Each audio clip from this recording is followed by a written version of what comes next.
Doug R. from Tajunga, California.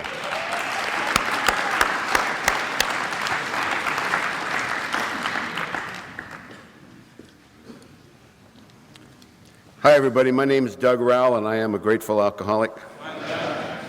I'm grateful to be an alcoholic and grateful to be a member of Alcoholics Anonymous. And if that sounds strange to you, that's because you're new. You know, people who have been around sober for a while understand it's a good thing to be an alcoholic. When you first find out you are one, it's not that exciting. I want to thank Kim for calling me and inviting me to come out here, and I love this group, and thank Bob for picking me up at the airport and taking care of me all day, and thank the group for including me in your unusual expenses. I should tell you that since my very first meeting of Alcoholics Anonymous on September 26, 1986, it hasn't been necessary for me to take a drink of alcohol or any mind-altering chemical. But necessary or not, I drank on the way home from that meeting. I didn't understand that it wasn't necessary. There was a lot of things happening there, and I didn't get the non-necessary part. So I actually, and I needed a drink. So I don't know. I actually do have a sobriety date. Sometimes I forget to tell people. It's my actual sobriety date is June 7th of 1987. So I was around AA for a while before I decided I was going to stick around and stop drinking. I went to my first meeting to sort of see what was going on here. I had a couple of friends who had gotten sober, and their lives seemed to be better. I sort of missed them as drinking buddies, but it looked like they were into a good thing. It was good. I was glad they got sober, actually, because they were not good drunks, and they were fun, but their lives were falling apart. You know, not like mine. And so I had mine almost together. It was any day now. I'm going to get it back together, and so I went to see. Somebody had told me if you want to go to a meeting. You want to go check out a meeting, go to this big speaker meeting at Valley Presbyterian Hospital in Van Nuys. It's a big meeting, it's a big speaker meeting, and they'll leave you alone. And it's a meeting about like this, a couple hundred people, and they lied to me. People don't leave you alone at AA meetings, you know. If you're new here and you just showed up here, chances are somebody has already come up to you and said, "Hey, are you new? Welcome to the." It's like, because I didn't really want to talk to anybody. I wanted to observe, and I told people too. I'm not here to join up. I didn't even sit down. There was a meeting like this with doors at the back, and I stood on one side of the door with my arms crossed, like in my "leave me alone" pose, and. But they didn't, you know. Some people did, but people come up. "Hi, are you new? I haven't seen you here before. How long are you sober?" You know, I'm not a member. I'm like auditing the class. You know, I'm just checking it out. All right, you know, I'm sort of just go on with your little meeting. I'll stay back here. Well, we hope you find here what we found here. Yeah, whatever. You know, there's some chairs over there if you want to sit. I get it. I see people come in, put down a purse, put down a jacket, put down keys. No purse, no jacket, no keys. That seat's available. I'm a figure-outer. I got that. I don't know if I'm going to be able to stay, and so I'm just checking it out. You know, I may have to leave, you know, and I don't want to get up and cause a scene. Excuse me, and, you know, interrupt your whole, so I'm going to stay back here by the door. All right, you know. And I wish, now I don't wish I had gotten sober 20 years later, but I do wish that they had Bluetooth, you know, because there's nothing really that I know of that says I'm very important, I may get a call any minute and have to leave, than a piece of flashing electronic jewelry, you know, just, and, they didn't even have cell phones when I got sober. I mean, they had mobile phones, but they were big. They were in briefcases. Only rich people had them. But most people didn't have. But people had pagers. I didn't have a pager. Nobody wanted to contact me. It'd be pointless for me to have a pager, you know. But I had what I did have. I had a garage door opener that I got at Goodwill, and it had like a belt loop thing on it, you know, and I would carry that on my belt. And So it looked like somebody might want to contact me. If I got tired of talking to you or my drink alarm went off or whatever, I just go, I got to get this, see ya. And then some wise ass would say, what is that? It looks like my garage door opener. Yeah, it's a combination, garage door, pager, TV remote. It's like the coolest thing. So I'm back there at the door, and there was another cool guy on the other side of the door doing the same thing I was doing. They both had our arms crossed, leaning against the wall. I go, okay, this guy is cool. We're like the cool section of this group, and so we were so cool we didn't even talk to each other. We were like, people were nice. I remember people were nice at the meeting. Everybody was saying, keep coming back. Yeah, we'll see. And people in my life were not saying keep coming back. People who knew me and loved me were saying, don't come over here. Stay away, Hey, it's Doug. Are you going to be home for a while? Because I'm going to come over and visit you guys. No, we're not, Doug. We're just walking out the door. Man, I don't know when we'll be back. Long time, though. Don't come over here. Okay, love you, Mom. And I got uninvited to a wedding in 1985. Don't get me wrong, they invited me. They sent me an invitation and I RSVP'd, and I think they got the thing and said, Doug's coming, And the wedding is Saturday morning. I get this call Thursday night. Hey, hi, Doug, it's Bob. Hey, how you doing, Bob? How's Carol? Oh, she's good. Hey, you guys nervous? Yeah. Actually, that's what I called about. Carol and I were talking, and we'd like for you to not come to the wedding. And, that's cool, isn't it? We'd like you to not come to our wedding we already invited you to. I already bought them a present. It's wrapped and sitting on my dining room table, and they're calling to tell me not to come. But I wasn't offended. I wasn't even curious. I got it. I totally got it. I thought, good idea, because we had all been at a wedding the weekend before, and I mooned the bride's mother, and I didn't go there to moon the bride's mother. It's just, everybody was having a good time, and we were celebrating their matrimony, and I was so just feeling good with an open bar. Good idea. And let's invite Doug and give him all the free booze he wants. And so everybody's dancing, and I'm up by the bandstand, and just as the song is ending, I thought, what would be funny is to show my ass. It just seemed like the funniest thing that could happen.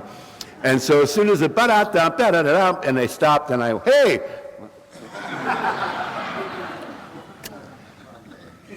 And you could have heard a pin drop. I wish you guys had been there, because you clearly see the humor in it, but nobody laughed. And these people are friends of mine. Some of them have good sense of humor, but they just didn't get it. And I knew I was wrong. I was like, the only thing you can do then is to sort of get dressed. Ooh, you don't go right then, and a couple of friends of mine grabbed me and dragged me out in the alley. God damn, man, what's wrong with you? Jesus Christ, Doug, you mooned the bride's mother. Excuse me, I thought it was the groom's mother. Hey, I'm sorry, it was at the reception. I didn't do it in the ceremony, for Christ's sake. What am I, an animal, And he gave up. You could see him go, give up. Somebody nicknamed me Doug Sgusting, and that stuck for years. And so when I came to AA, and people were being nice to me, I thought, okay, this ain't bad. And they started the meeting, and they had a birthday that night, and I didn't know what a birthday was. And they said, we have a birthday for Ruth for 18 years. And like Ephraim did, took an 18-year cake tonight. They had a birthday. And, excuse me, I got a little bronchitis. I'm not apologizing for being sick, but I may cough up here and there. I was looking around. They said they had an 18-year birthday for Ruth, and I'm looking around for Ruth, some, 18-year-old tiny hiney. It's like, where's Ruth? And I'm looking for, and all of a sudden Ruth gets up. I know it's Ruth because she's coming up to the podium in the front of the room, and she's 50 if she's a day. And I thought, God damn, if she's 18, she should stop drinking.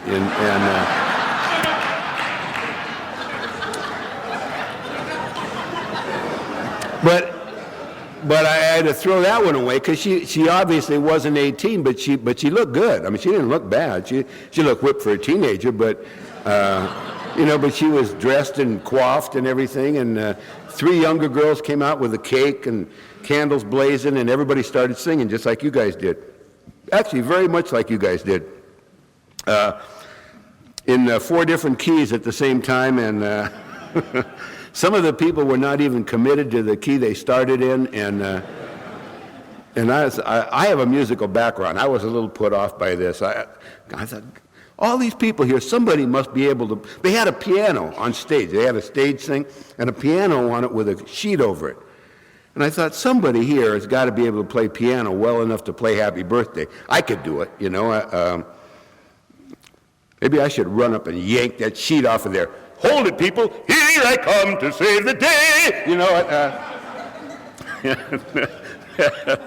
But I already told them I wasn't staying, so I got no lines. I told everybody I wasn't staying, so, I'm going to run up there and save their... It's a short song. I can handle it. And so then Ruth gets up the podium and says, "Hi, everybody. My name's Ruth, and I'm an alcoholic." And everybody's like, "Hi, Ruth!" Oh, God. Oh, this is some level of lameness I never imagined existed. And she said, "I want you to know that over these last 18 years of sobriety, I've attended a meeting of Alcoholics Anonymous every single day." 18 years, every single day. And people were going, "Wow!" "Oh, yes, she does. She never misses." And I'm in the back. Like, everybody seemed to be impressed with it, but me, I'm in the back going, You a little slow, ain't you, Ruth? You are not the sharpest pencil in the box, honey. Because I don't know how long it'll take me to get this deal if I want it, but I know it's not going to take every day for 18 years. I'm a quick study. I'm a hum a few bars and I'll fake it kind of guy. And and then the other cool guy starts coming over to me, and I thought, what is he?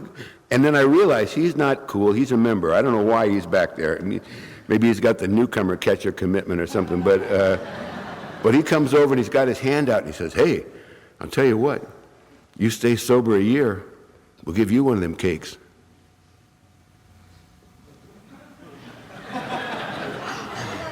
I mean, that was hard to process.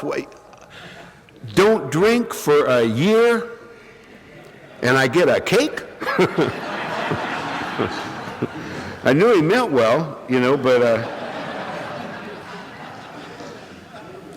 I said, I don't want to hurt his feelings. I said, I'm not much of a pastry eater. If I want a cake, I just, stop at Safeway on the way home. I think they're like $5 or something. Or I could not drink for a year. I don't know. Let's see. Let me think about it. No, cake's not even out of my way. I'm going to stop and get a 6-pack anyway on the way home. But thanks. And then I remember that somebody talked for a long time, and they read a bunch of stuff, and somebody, the secretary of the meeting, she held up this book and she said, "This is our big book, Alcoholics Anonymous." She said, "It's the basic text of the program. It's the only authority on AA." So I thought, meh. She said, "If you're new tonight, if you're new here with us, don't leave without this book." So I said, "Okay, I'm new. I'll steal the book." They had a bunch of them on a table, and like this, like a literature table back here. And I thought I could go pick up that book, act like I'm reading it, like I'm fascinated with it, and walk right out the door, and they'll let me go. And I still think that might have happened.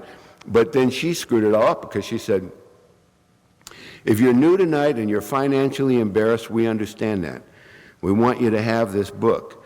We'll make very liberal credit arrangements, including nothing down and nothing a week until you get back on your feet." So now, if I steal the book, you're going to think I'm not on my feet. You're going to think I'm homeless, So my pride won't let me steal the book now. I got to wait till the end of the meeting and go up to her and say, can I buy one of those books? She said, sure, the big book? Yeah, the big book. I've seen bigger. How much is that big book? I said, it's $4.65. Do you have it? I said, $4.65 for a hardcover book. Yeah, I think I can handle that. here's a $5. Keep the change. She said, I'll get you change for you. No, use that to help a drunk, lady. I'm on my feet, okay? So I got that book, and I went home, and I started to read this book. Not read it, but I got out a bottle of whiskey, and I poured a couple shots, and starting to skim through it, not study read it, but some of it I didn't have to read. For one thing, I have the ability I didn't have to read doctor's opinion, because I've had doctor's opinions. Doctors say to me things like, boy, you ought to not drink so much, okay, I know what the doctors have to say. And I have the ability to look at the title of a chapter, just about any book, and know everything that's in the chapter. It's a gift that I have. And so I'm looking through this book, chapter 1, Bill's story. Who cares? Chapter 2. Chapter 2, there's a solution. I know what there's a solution is a sales pitch. I was raised on TV. I know, young man, there's a solution to your problem. The 12 steps of Alcoholics Anonymous will give you a life beyond your wildest drunken dreams. Yeah. Next, chapter 3, more about alcoholism. Now, doesn't that sound fascinating? I'll have to get around to reading more about alcoholism one of these days. Study up on that for sure. Chapter 4, we agnostics. Okay, that surprised me. I didn't expect to find a chapter called We Agnostics in the big book. When I went to my first meeting, I liked pretty much the stuff I saw. I liked the hugging and laughing, and I pretty much believed that people there drank like I did and had stopped drinking, don't drink anymore. There was a couple of things that I didn't like about the first meeting, and I thought they were pretty much engendered to AA in general. One was the not drinking for extended periods. That seemed excessive to me. And then there was a lot of God stuff. I mean, a lot of God stuff. Not just, oh God, there was a lot of God stuff. So higher power this, and humbly asked him with a capital H, and my higher power, and power greater than yourself, and admit it to God, and to God, and to God, to God, to God, God, God. And I just thought, damn. I for some reason, I always thought that AA was the secular way to get sober, the way smart people got sober without God. Because I knew you could get sober with God. My grandmother was a Pentecostal minister. She had a Skid Row mission on Beacon Street in San Pedro, California. And Beacon Street in the 1950s was a pretty nasty place. It was pretty much all saloons and hawk shops and shooting galleries. And my grandmother's little White Dove mission was right in the middle of it. And grandmother would pull these wharf rats and winos in and feed them soup and Jesus. So I knew you could get sober on soup and Jesus. It just didn't seem worth it to me. And I thought that AA was the way the smart people got sober without God, the secular way. And when I came here and heard all this God stuff, I can't tell you how disappointed I was. I was very irritated and disappointed. But now I'm looking at this book that the secretary had said was the only authority on AA, and it's got a whole chapter called We Agnostics. So I read chapter 4 all the way through. Poured a shot of whiskey, read it completely all the way through, got done, and I'm going, okay, I'm spacing out. I missed the whole smart people stay sober without God part. So I poured another shot of whiskey, and I read chapter 4 again more carefully. And I'm going, Doug, focus. So another time, I did this 6 times. 6 shots of whiskey, 6 readings of chapter 4, more carefully, and I guess the whiskey slowed down my brain to where I could focus on the black part, and found that no matter how many times I read it, it's not going to say how the smart people stay sober without God. It's a trick title, that chapter. If you haven't read that, I might as well clue you in and let the cat out of the bag right now. The chapter should be called How we agnostics came to believe in a power greater than ourselves, which saved us from a seemingly hopeless state of mind and body. But it's just, too long to fit on the page, so to just put it in there. Let's call it we agnostics and see if it makes atheists read it, but there's some interesting stuff in there. If you read it 6 times, you might notice, I did, a sentence that says, we found that God doesn't make too hard terms on those who seek him.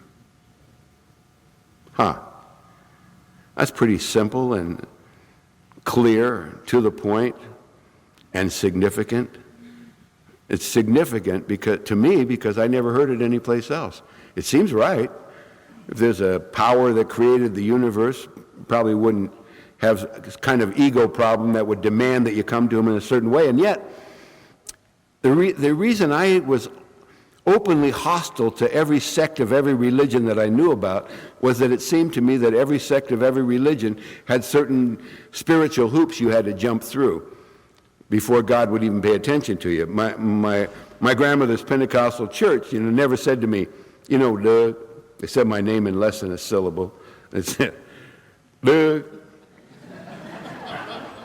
we are very sure that God makes hard times on those who seek him. Boy, God will not even hear your prayers unless you are baptized. And I don't mean sprinkled on the forehead like some Methodist.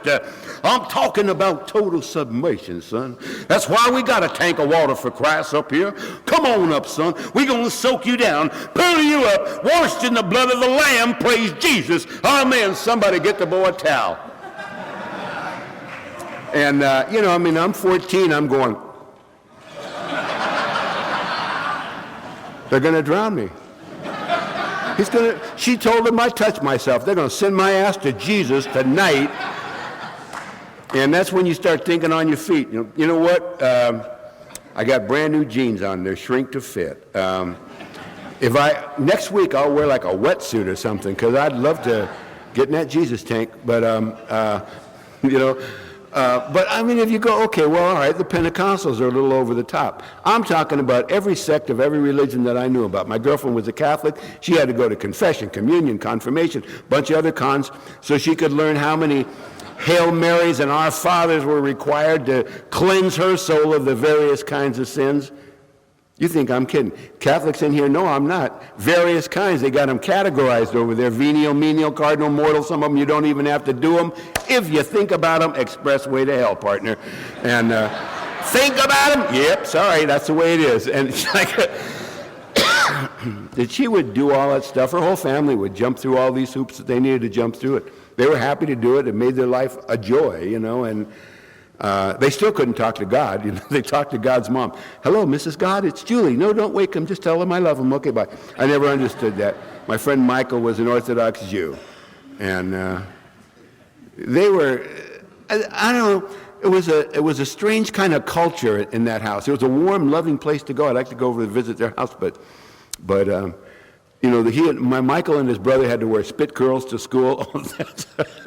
What kind of God joke is that? And I'm sorry, I just didn't get it. I guess they were happy to do it, but I go over to visit Mrs. Rothberg. Doug, welcome to our home. It's an honor to have you.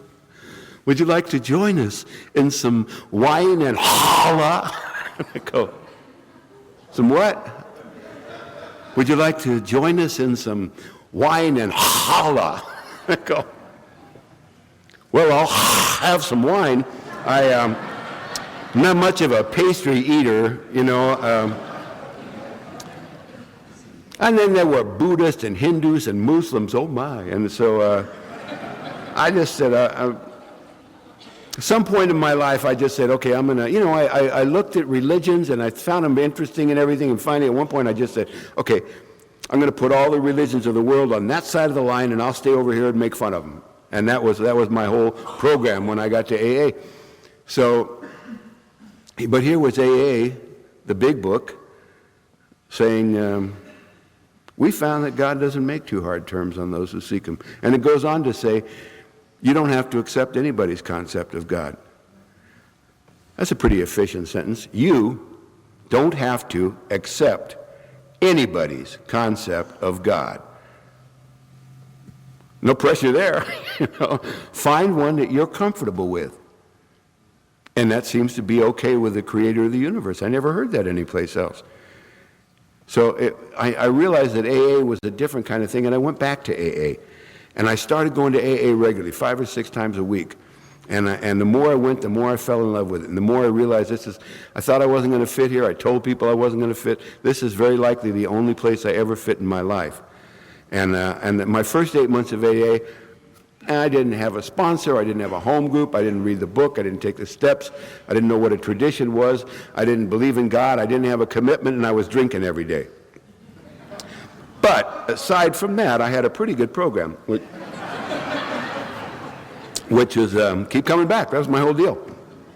That's all I did right. I got tired of raising my hand as a newcomer, so one day I didn't raise my hand. Somebody thought I had 30 days. I didn't want to make her look bad, so I got up and took a 30-day chip, and God, it made everybody so happy. I'm going to go take a chip over at the North Hollywood group, And I did. Everybody was like, "Hey," and I'd be taking chips all over, and then someday somebody'd smell whiskey on me and tell me about it, so I had to start over, but only at that one group, And then I was at this club called the Valley Club one time for a noon meeting, and I heard this girl talking to her friend and saying, "My sponsor says I can't have sex till I'm sober 6 months." So I took a 6-month chip over there.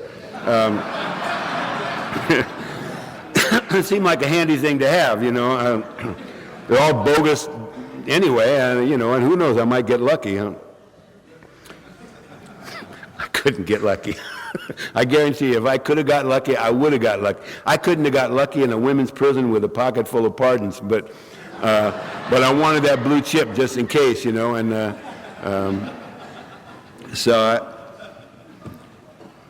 one day I came home from a meeting, and what I usually did, I'd go to an evening meeting and I'd get a bottle of whiskey on the way home, and I'd come home and turn on the TV and lay on the floor and drink whiskey till I passed out.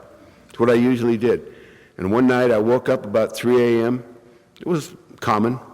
The bottle's half full, TV's on, reach over, turn off the TV, get my bottle, crawl on my hands and knees across the living room through the hallway, crawl into my house, to go to bed. Some people, seeing that would say, "Oh, pitiful and incomprehensible demoralization." When you're doing it, I just called it going to bed, It seemed kind of smart. There was some point in my life I said, "Hey, you can't fall off the floor,"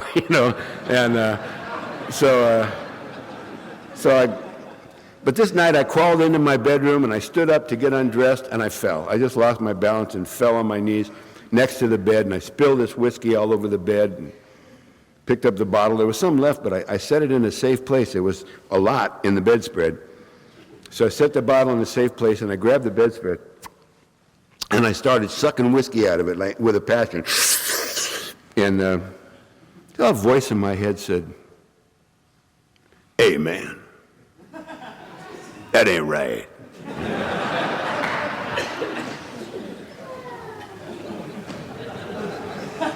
You thirsty, man? There's whiskey in the bottle. But I'm not thirsty. I'm frugal. I'll waste my life, but I ain't wasting a drop of good Irish whiskey. I'm sorry, But I looked at what I was doing. I thought, I've been going to AA for 8 months, and I haven't learned how to not suck whiskey out of a bedspread. Something's wrong. Something's wrong with this. Maybe I'm some hopeless loser. I know that there are such things. I hear people talk about hopeless losers that can't get this thing. I hear people get up and take cakes and things all the time and say, "If I can do it, anybody can do it." It's not true. There are hopeless losers. There are people, the big book says that there are people who are constitutionally incapable of being honest with themselves. And even some of them can get sober if they have the capacity to be honest. But there are people who can't get this thing. And at that moment, I thought maybe I am, which is a horrible, horrible thing to think about yourself. And because by this time I've been going to AA for 8 months, and I kind of expected that someday I would get sober. I didn't know what to do. I was out of ideas. If you're new here tonight, I don't care if you've been in and out of this thing a number of times, if you're brand new here, but if you're out of ideas, it feels hopeless, but it's a great place to be. Out of ideas is the best thing you can be when you're new in Alcoholics Anonymous. I was out of ideas and I did a dumb thing. I said, God, if you're there, please help me. That's the end of it. I don't even know if I knew it was a prayer when I said it. Probably did, but I didn't think anybody was listening. I went to bed and I went to sleep. And over the next couple of weeks, weird things happened every single day. I'd go in Vaughn's Market in the liquor department, somebody from AA's, pushing a cart towards me. Hey, one day at a time. I'm in a restaurant in Burbank. I start to order a margarita. The waitress is somebody I know from AA. I go in my favorite neighborhood liquor store. And there's a guy from AA behind the counter of my store. Never been there before. Hey, what are you doing here? What are you doing here? And this was happening every day. And after a couple of weeks of it, I'm on the way to work one morning, and I just killed a half pint of Bushmills, and I don't keep empty bottles in the car. They're illegal and useless. And so I rolled down the window and let this bottle go out the window. Just as I did, there's a guy from AA driving towards me. It's 6:30 a.m. And he sees me, and he waves just as I let go of this bottle. And ding, ding, ding, ding, bing, ling, and I saw him, whoa, and I thought, where the hell are these people coming from? It's like those stupid miracles they talk about in the meetings. And I pulled the car over to the side of the road for a minute, and I remember that I had been on my knees and said, God, if you're there, please help me. And it was the day after that all these weird little things started happening. Every time I reach for a drink, there's somebody from AA in the way. Little pain in the ass God jokes, that I've come to recognize as maybe miracles. I don't know, interesting coincidences. I couldn't say they weren't miracles. Maybe if there was a miracle involved, the only miracle was that I finally recognized it, that I asked for help and I was getting help. I don't know. But I sat there in the car that morning and I came to believe that a power greater than myself could restore me to sanity. And I decided to give it a chance. Give it a chance. And that was the beginning of my sobriety. And it was the beginning of my hearing the music of Alcoholics Anonymous, which I can't explain. There's a rhythm and a harmony and a melody that runs through this thing. I told you I have a musical background. And there's a music that runs through and makes all the words make sense. The word used to make me crazy. People talk about give it away to keep it and surrender to win. A good example is when I had 30 days of sobriety. I went to take my first honest 30-day chip. It was at the Burbank group on a Thursday night, and Thursday's cake and chip night over there. And I went there to get I had enough chips to open a casino, but I hadn't earned any of them. And now I got 30 absolute clean, sober days, and I went over to Burbank, and they said, anybody for 30 days? And I got up, and I took my chip, and I said, I'm Doug, I'm an alcoholic. And they said, hi, Doug. And I felt like a member. I felt like a member of Alcoholics Anonymous. I understand the traditions today, and I know that I was a member before that. I was a member even before I stopped drinking, if I said I was. But I felt like a member, and there's a world of difference. It's the difference between lightning and lightning bugs. And I sat down and watched people take 60-day and 90-day chips and 6-month and 9-month chips and a 7-year cake and a 19-year cake, and I was excited about everybody else's progress in this thing. That's not like me. It's not like me to be excited about somebody's progress who's ahead of me. I don't know if anybody can relate to that, but that's where I was that night. And I was just high on the experience of being sober. And at the coffee break, I went to get my coffee, and a guy stopped me and said, hey, congratulations on 30 days. And I said, thanks. And he said, you know what the secret is? I said, don't drink, I guess. And he said, no, that's not it. We don't drink here. But the deal is here to hang on. Hang on. Can you do that? And I said, well, that's what I've been doing. He said, exactly. Precisely, man. Keep doing that. You'll be all right. And I'm thinking, okay, you get 30 days. They tell you what the secret is. And so I'm now looking for newcomers I can to share my experience, strength, and hope with. And before I could find a victim, there's a guy at Burbank named Jim Baker. He died about 6 months ago, and he's dearly missed over there. But he's one of these southern-born, back-slapping, glad-handing alcoholics. You got them everywhere. And he came up to me and he said, "Son, congratulations on that 30 days. I said, "Thanks." And he said, "You know what the secret is?" I said, "Yes, sir. Hang on." He said, "No, let go."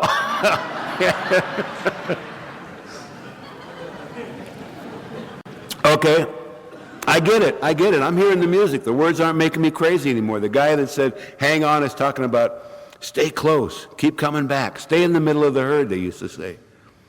And Jim that told me let go is talking about let go and let God. Surrender. The war is over. You lost. You start hearing the music, and the words start making sense. And I found out that people in AA misquote the big book. Happens all the time. Happens every day. But I thought that anybody with over 90 days probably had, the book memorized by now. But I wasn't reading it, and so I figured if I got a good memory. So people always quote the book in meetings. Sometimes they even give page numbers. So I figured if I just listen and memorize, I'll have all the important parts, not the crap, but just the important parts, memorized, sometimes with page numbers, so people will think I read it. So, but I didn't know that people misquote it all the time, and they hardly ever say, "I'm not sure if that's right. Maybe you ought to read it." Let me tell you, maybe you ought to read it. Then you can know what it says and what it doesn't say. Duh. But I heard a lady say, "Our book says that our drinking was but a symptom of deeper underlying causes and conditions," which it does say. But then she went on to add her own stuff. She said, "If you don't find your deeper underlying cause and condition, you will drink again." What? The book doesn't say that, but I didn't know because I'm not reading it. I thought that was right out of the gospel, and I'm like, deeper underlying cause and condition. I don't know what my deeper underlying, I didn't come from an alcoholic family. My dad was the kind of guy who could, buy a 6-pack, drink one, and put 5 in the fridge and forget they're there. It makes me sick. My mother might be an alcoholic. We don't know because she won't drink. And you can't tell. How would you tell? Character defect, they all got them. It's like, I asked her one time, "Why don't you drink?" And she said, "What do you care?" I said, "Well, because I just wondered if you're an alcoholic. There's such a thing as a genetic predisposition. It might be your fault I'm a drunk." And she said, "Well, I don't know. When I was young," she said, "when I was young, I drank. And every time I drank, I got sick, stupid, and obnoxious, so I just quit." I said, "You got to drink through that, Mom." I'm preaching to the choir now.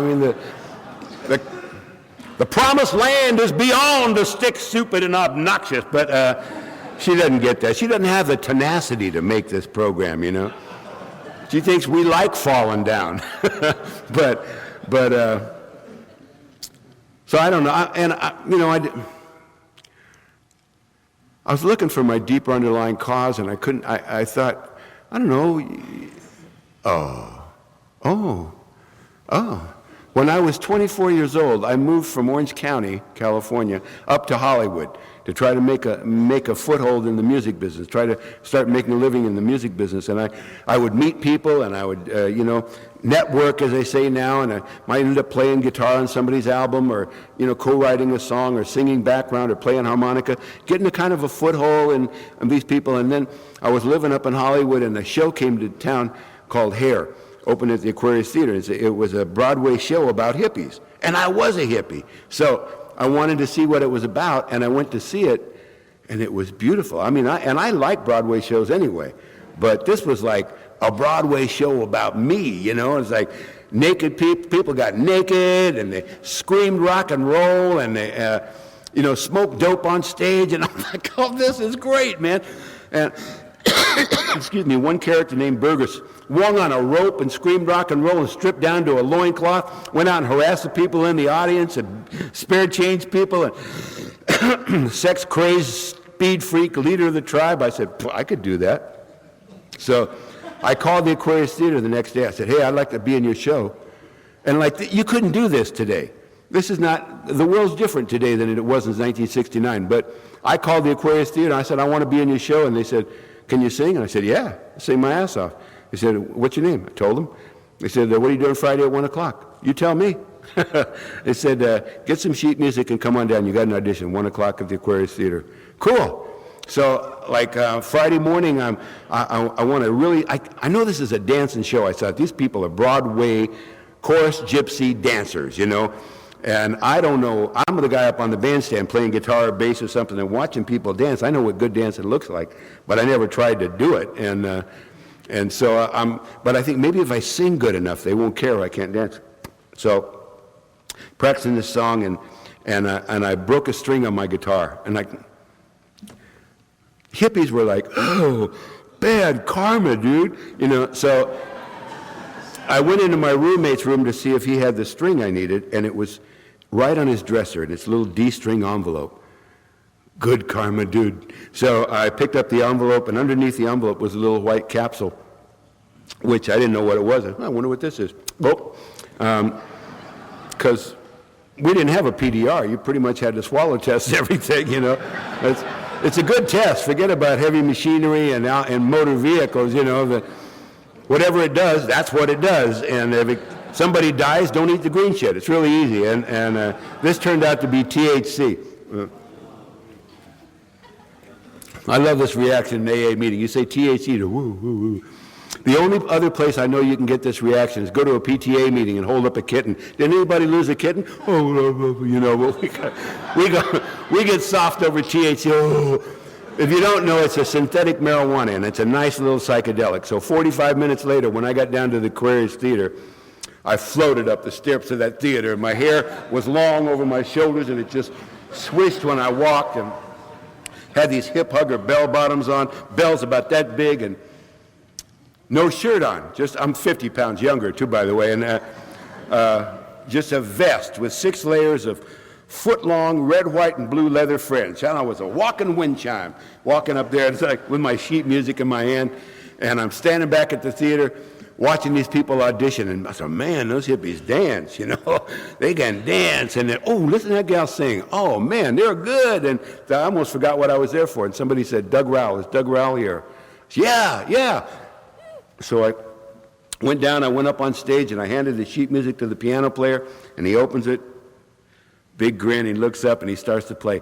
Bump, bump, bump, bump, bump. I said, wow, I feel good. And I went into this James Brown number and I thought I was the Godfather of soul. And I'm down on one knee and back up again. And when I hold you in my arms, and they're nudging each other, you know. And I get done and they said, cool, man, we love it. We love your energy. Can you do something a little mellower for us so we kind of get a range? Yeah, I wasn't ready for that, but I just went into this a cappella version of Otis Redding's Dock of the Bay.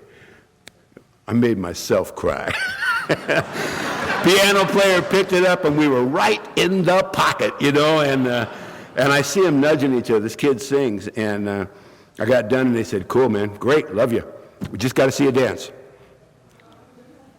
Play. So the guy started to play, and I start, you know, and I see my hair coming around. You know what trails are? And the fringe on this vest is, and I heard somebody say, Jesus, can he dance? Because, you know, alcohol and drugs did for us what we couldn't do for ourselves, and they hired me on the spot, but not for the LA show. They hired me to come here to Las Vegas, to the International Hotel. And I came here and I started playing in the Tribe, and then I started understudying the character of Berger, and then we left Vegas and we went on the road, and they gave me the pink contract. I was playing the obnoxious speed freak, sex crazed leader of the Tribe. It was a stretch, but I could do it. And we'd play and we toured with all over the United States and Canada for 3 years. What a great job. People would come up to us afterwards and go, hey, man, here's some pot, brother. Send some me in Maui Wowie, Panama Red, Acapulco Gold. Give us all this great dope for nothing, you know, because we could sing and dance. And some of you like acid? Here, Osby, Purple Haze, Orange Sunshine, Window Pane, and then got a witness, and some girl will come up and go, "Oh God, I love you. Take me." Oh, okay. You know? So sex, drugs, and rock and roll, and traveling around the country and getting paid for it. It was not a bad job. But I looked back at it from my newfound sobriety, and I thought, no, they used me. You don't realize what a victim you are, when you're living it. It's looking back on it. And I called my sponsor. I said, "Hey, I found it." He said, "What'd you find now, Doug?" I was always finding stuff. I said, "My deeper underlying cause and condition." He said, oh, yeah, well, let's hear that. I said, "Hair." "Hair? Your hair? What if we cut your hair? You think you can not drink then?" "No, not my hair. Remember I told you when I was like 24 and I was a big star, I traveled around the country." "Oh, yeah, I forgot about the big star deal. Yeah. But I thought you were loaded when you auditioned for that show." And I told him too much. And I said, "Yeah." He said, "Let me tell you something, Doug. Most people, non-alcoholic people, when they go to interview for a job they really want, won't take a drug they can't identify." That's clear. I get it. So I said, "I don't know. Then I don't know what my deeper underlying cause could be. Maybe I'll get drunk." He said, "You will. You will get drunk if you swallow alcohol." So here's the deal. Don't swallow any alcohol, and call me tomorrow. Go to a meeting tomorrow and read that book tomorrow. Read the whole book. Just I want you to start reading the book tomorrow. Read it every day. If you can't read a page, if you can't read a paragraph, a chapter, read a page. If you can't read a page, read a paragraph. So you got the rest of your life to recover, but you got to stay in the middle of it. Simple stuff. Best advice I ever got. If you can't read a chapter, read a page. If you can't read a page, read a paragraph. I still do it. And my life keeps getting better. I never did find my deeper underlying cause and condition. Not really. I finally settled on trauma from circumcision. I don't remember it, but if it happened today, it'd make me a little restless, irritable, and discontented. But I'm stuck in the middle of the music of Alcoholics Anonymous. I'm living around the music. I'm dancing this thing all over the country. I get to get up in the morning, go to my 7 a.m. meeting, get on a plane, come to Las Vegas, spend all day with my friend Bob, come out here and play with you guys, and go home. I wouldn't have chosen this. I tried not to. And God wouldn't leave me alone. Thanks for letting me share it with you.